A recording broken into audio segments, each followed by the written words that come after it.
The probability that a screw manufactured by a company is defective is 0.1।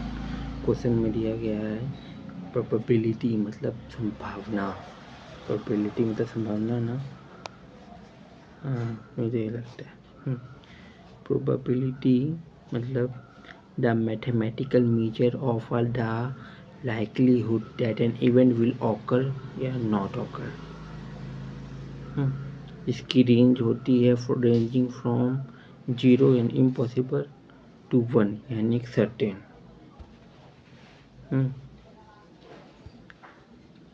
Probability यही होती है, इसका formula भी होता है। डेफिनेशन क्या होती है? A numerical value that quantify the chance of an event happening. संभावनाएं, संभावना ऐसे बोल सकते हैं। तो फॉर्मूला होता है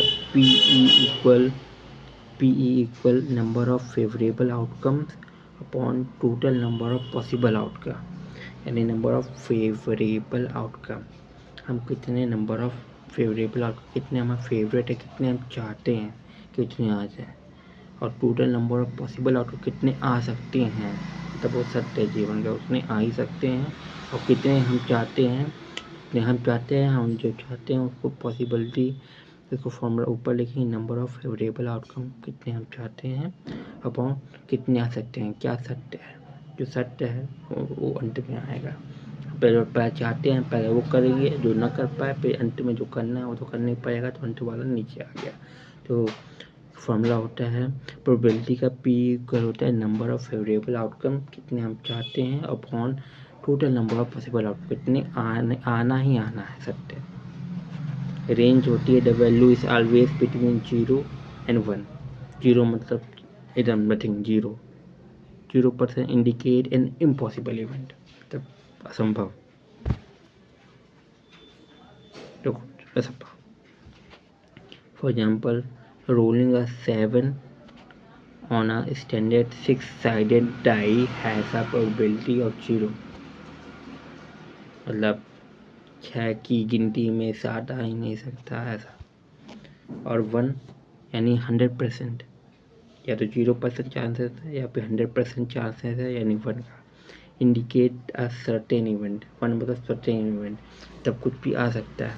फॉर एग्जाम्पल कुछ ना कुछ आ सकता है। For example the probability of a rolling a number less than 7 on a 6-sided die is 1। 60 से कम तो 6 डिजिट में कोई ना कुछ एक आ ही सकता है।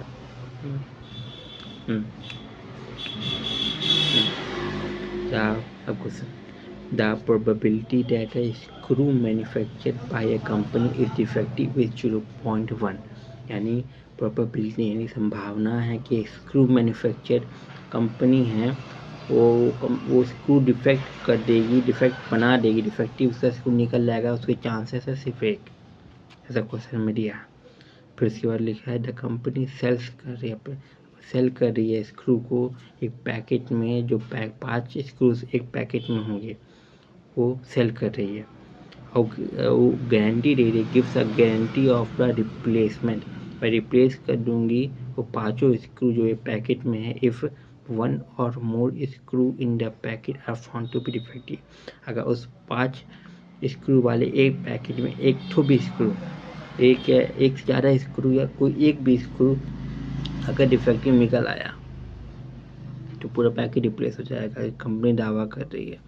तो the probability that a packet will have to be replace is, तो पैकेट तो चांसेस कितने हैं कि वो पैकेट रिप्लेस हो जाए, कोई भी पैकेट आ जाए। वैसे तो इसमें लिखा ही है कि सिर्फ 0.1 चांसेस है कि वो कोई भी स्क्रू डिफेक्टिव हो जाए, तो 0.1 0 समथिंग में कुछ आना चाहिए, 0 पॉइंट में ही आना चाहिए कि आपको एक भी डिफेक्टिव निकला 0.1, कोई भी एक स्क्रू निकला तो पूरा पैकेट आएगा, तो एक या 0 पॉइंट समथिंग आना चाहिए। AI से अब आंसर। पहले आंसर देख लेते हैं। आंसर क्या है? The probability that a packet will have to be replaced is approximately 0.40 आ रहा है आंसर। कैलकुलेशन, अब कैलकुलेशन की बारी। स्कूल मत कर, पूरी शुरुआत से पढ़। जितना लंबा देखता है उतना ज़्यादा आसान होता है। Calculation, this problem can be solved using the binomial probability distribution. Let P be the probability that a single screw is defective. P है, P को हम probability ले रहे हैं कि कोई भी सिंगल स्क्रू डिफेक्टिव हो जाएगा, उसके चांसेस है 0.1 जो क्वेश्चन में दिया हुआ है। अब late Q be the probability that a single screw is not defective. पहला क्या लिए प्रोबेबिलिटी कि कोई भी सिंगल स्क्रू डिफेक्टिव हुआ। Let P be the probability that a single screw is defective. कोई सिंगल स्क्रू डिफेक्टिव होगा ही होगा। P equal to 0.1। अब Q में क्या ले रहे हैं? Let Q be the probability that a single screw is not defective. पर सिंगल स्क्रू डिफेक्टिव होगा, इसकी संभावना है 0.1। अब कोई भी सिंगल स्क्रू डिफेक्टिव नहीं होगा, उसकी संभावनाएं निकालेंगे Q, यानी Q जाहिर से उसके कोई भी डिफेक्टिव नहीं होगा, यानी वो 100%। और उसमें दो ही वैल्यू ले सकते हैं, या तो 0 या तो 1। तो हमने कोई भी हम मान रहे हैं Q ये प्रोबेबिलिटी ले रहे हैं कि कोई भी स्क्रू डिफेक्टिव नहीं है। 0.1 मतलब ना ही होता है, ना के बराबर ना। तो कोई भी स्क्रू डिफेक्टिव नहीं है, उसकी संभावना निकाले। तो Q से नोट कर रहे हैं, उसको 1 से डिवाइड करें। 100% होता है ना। अब पहले से मान लिए हैं कि हम ऐसा माने कि कोई भी स्क्रू डिफेक्टिव नहीं है, मतलब 100% पॉजिटिव है। 100% आएगा तो ये तो 0 आएगा, 1 आएगा। 100% आया तो 1 आएगा। एक यानी कोई भी सर्टेन वैल्यू। तो Q निकालेंगे, 1 माइनस P करेंगे, 1 माइनस 0.1 यानी 0.9 आ जाएगा Q की वैल्यू। अब the number of screw in a packet, तो अब इसमें नंबर ऑफ यानी n इक्वल 5, यानी कितने नंबर एक पैकेट में कितने ज़्यादा स्क्रू हैं, 5 स्क्रू हैं। The number of screws in a packet, the number of trials is n equal 5। ये स्क्रूज इन अ पैकेट को ट्रायल लिखा हुआ है, पता नहीं क्यों, पुस्तक में लिखा है। तो number of screw in a packet पढ़ेंगे, जो क्वेश्चन में लिखा है n इक्वल 5। ये नंबर ऑफ एक पैकेट में कितने स्क्रू हैं? 5, ये लिखा गया। अब द कंपनी दावा कर रही है, the company replaces the packet if 1 or more screw are defective. अगर उस पैकेट में कोई भी स्क्रू डिफेक्टिव निकला तो कंपनी दावा कर रही है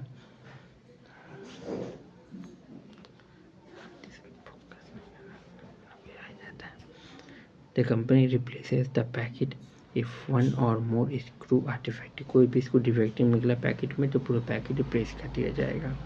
It is easier to calculate the probability that none of the screw are defective. ये बहुत ही आसान है कि हम कैलकुलेट कर लें संभावना कि कोई भी स्क्रू डिफेक्टिव नहीं है, एंड सब्सट्रैक्ट कर दें फ्रॉम 1 से, 100% से 1। कोई भी स्क्रू डिफेक्टिव नहीं है, 100% पॉजिटिव है, 100% में कोई 1 आएगा तो 1 से सब्ट्रैक्ट कर दें, ऐसे ही है ना। अब तो इसमें लिखे हैं तो probability that a single screw is not defective 1 Q, यानी कोई डिफेक्टिव नहीं है तो P नॉट डिफेक्टिव, इसको हम Q से डिनोट कर रहे हैं। तो कोई भी डिफेक्टिव नहीं है, यानी 1 माइनस 0.1 यानी 0.9। 0.1 से क्यों करें तो ऊपर बता दिया हूँ ना कि 0.1 क्वेश्चन में दिया है कि कोई भी सिंगल स्क्रू अगर डिफेक्टिव है तो 0.1 चांसेस है। तो 1 माइनस 0.1 करें 0.9 आ गया। तो पहला probability that a single screw is not defective, तो Q इक्वल 0.9 या P not defective equal Q equal 0.9। ठीक, अब दूसरा नंबर है probability that all 5 screw in a packet are not defective.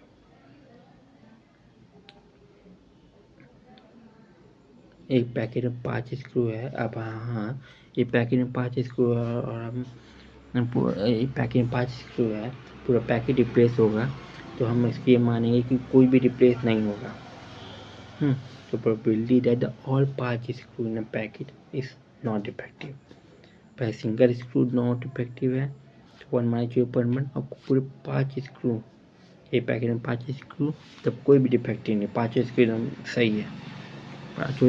5 screw defective नहीं है तो उसमें क्या करेंगे, P all 5 not defective, इसका निकालेंगे। since the probability of each screw being non-defective non-defective is independent, we multiply the probability। इसमें लिखा है since the probability of each screw, her screw being defective या फिर नॉन डिफेक्टिव इज इंडिपेंडेंट, तो defective हो सकता है 5। प्रोबेबिलिटी ऑफ ईच स्क्रू, पाँचों स्क्रू में से कोई एक भी स्क्रू तो डिफेक्टिव हो सकता है या तो डिफेक्टिव नहीं हो सकता है, ये इंडिपेंडेंट है, हम नहीं बता सकते। तो वी मल्टीप्लाई द प्रोबेबिलिटी, अगर हमको ऑल 5 नॉट डिफेक्टिव निकालने हैं तो हमको मल्टीप्लाई करना पड़ेगा, क्योंकि वैसे चांसेस 0.1% है, क्वेश्चन में दिया गया है, लेकिन हम ये मान रहे हैं कि कोई 5 स्क्रू डिफेक्टिव नहीं है, तो उसके लिए तो स्क्वायर कर, तो उसके लिए हमको उस पावर में वैल्यू चढ़ानी होगी। तो अब निकालेंगे P ऑल 5 नॉट डिफेक्टिव यानी Q की पावर 5। एक सिंगल स्क्रू डिफेक्टिव नहीं तो उसका आया है 0.9, और अगर उसी एक सिंगल पैकेट में 5 स्क्रू डिफेक्टिव नहीं है तो उसका निकालेंगे Q की पावर 5 यानी 0.9 की पावर 5, तो यह आ जाएगा 0.590 आ जाएगा। लेकिन ये आया वो कि कोई भी डिफेक्टिव नहीं है और हमको निकालना है डिफेक्टिव का, तो 1 से डिवाइड कर देंगे। तो आखिरी number probability that 1 or more screw are defective, the packet need replacement. कोई भी स्क्रू डिफेक्टिव निकला तो अब इसके बारे में, तो इसको 1 से डिवाइड कर दें। The probability of 1 or more defective screw is the complement of the probability of having 0 defective screw। मतलब रिप्लेस कितना, तो रिप्लेस करने की संभावना कितनी है, probability of 1 or more defective screw is the complement of the probability of having 0 defective screw। ये क्या लिखा है फालतू जी, फिर P रिप्लेसमेंट निकाल दो, कितने चांसेस है P रिप्लेसमेंट, कितने चांसेस है कि हम उसको रिप्लेस कर देंगे, रिप्लेस हो जाएगा। कुछ भी डिफेक्टिव निकला तो पहले नॉन डिफेक्टिव का निकाल लिए, उसको फिर उसको 1 से माइनस कर देंगे, तो P रिप्लेसमेंट निकालेंगे तो equal to 1 minus P all 5 not defective. तो उस पाँचों स्क्रू में कोई डिफेक्टिव नहीं है तो वो डिफेक्टिव वाला आ जाएगा। एक यानी 100%, एक से माइनस कर देंगे कि कोई भी डिफेक्टिव नहीं है। एक हम वो ले रहे हैं कि एक 100% ले रहे हैं। क्वेश्चन में निकालना क्या है, निकालना है हमको the probability that a packet will have to be replace, क्या संभावना निकालना है कि इसको कितने बार हम रिप्लेस कर देंगे। तो 1 से माइनस कर देंगे P all 5 not defective, P1 minus 0.590 से डिवाइड कर देंगे तो 0.40 आ जाएगा। अब इतना अच्छे से समझने को भी नहीं आया है कि 1 से एक ही डिवाइड माइनस किए हैं ऊपर समझाया तो गया था ना। The company replaces the packet if one or more screw are defective. It is easier to calculate the probability that हमको फाइंड करना है कि the company replaces the packet if company replace कर देगी पैकेट को इफ वन और more screw are defective निकला तो। लेकिन उससे ज़्यादा आसान ये होगा कि हम पहले कैलकुलेट कर लें कि कितने none of screw are defective, कि कोई भी डिफेक्टिव नहीं है, फिर उससे 1 से माइनस कर सब्ट्रैक्टेड फ्रॉम 1 जो होता है 100% होता है ना, तो 100% से माइनस कर देंगे कि तो 100% माइनस करें तो निकल जाए कितने रिप्लेस कर सकते हैं, कितने रिप्लेसमेंट हो सकता है 1 minus P all 5 not defective. Easy था, इतना भी नहीं था लेकिन लगभग बन ही गया।